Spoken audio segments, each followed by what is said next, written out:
នៅពីក្រោយវាំងដូននៃភាពស្ងប់ស្ងាត់ដ៏គួរឲ្យព្រឺព្រួយលបែងស៊ីសាច់ហត់ឈាមផ្នែកចារកិច្ចដ៏ក្តៅគគុកមួយកំពុងតែឆាបឆេះឡើងយ៉ាងស្ងៀមស្ងាត់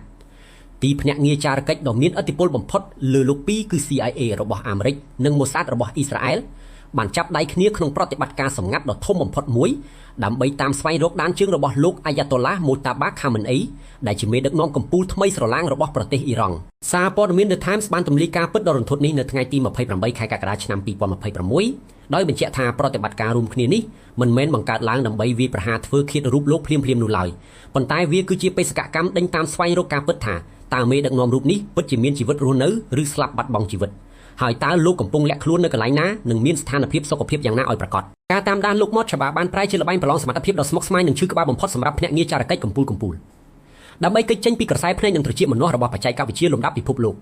មេដឹកនាំរូបនេះបានសម្រេចចិត្តផ្ដាច់ទំនាក់ទំនងបច្ចេកវិទ្យាទាំងអស់ដោយមិនប៉ះពាល់ទូរស័ព្ទកុំព្យូទ័រឬឧបករណ៍អេឡិចត្រូនិកណាមួយឡើយអស់រយៈពេលរហូតដល់ទៅប្រមាណ150ថ្ងៃមកហើយនៅពេលដែលប្រព័ន្ធបច្ចេកវិទ្យាស៊ើបការទំនើបនិងការលួចស្កាត់ទិន្នន័យត្រូវបរាជ័យទាំងស្រុងយ៉ាងអាម៉ាស់អាមេរិកនិងអ៊ីស្រាអែលគ្មានជំរឿអ្វីក្រៅពីបង្វែរយុទ្ធសាស្ត្រត្រឡប់ទៅរកវិធីសាស្ត្របុរាណវិញនោះទេដោយប្រើប្រាស់ភ្នាក់ងារសម្ងាត់ជាមនុស្សធ្វើការតាមដានយ៉ាងយកចិត្តទុកដាក់បំផុតលើអ្នកនាំសារដែលកាន់លិខិតសរសេរដោយដៃចេញចូលពីជំរកក្រោមដីរបស់លោកក្នុងចំណោមមនុស្សរាប់លាននាក់គេជឿថាមានតែមន្ត្រីជាន់ខ្ពស់នៃកងឆ្មាំបដិវត្តអ៊ីរ៉ង់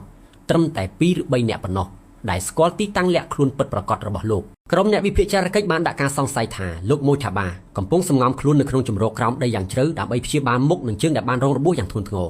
ការពីក្របបែកវាយប្រហារតាមអាកាសបានធ្លាក់បុកទម្លុះកាលពីថ្ងៃទី28ខែកុម្ភៈកន្លងទៅជាការវាយប្រហារដ៏រន្ធត់ដែលបានផ្ដាច់យកជីវិតឪពុករបស់លោកផ្ទាល់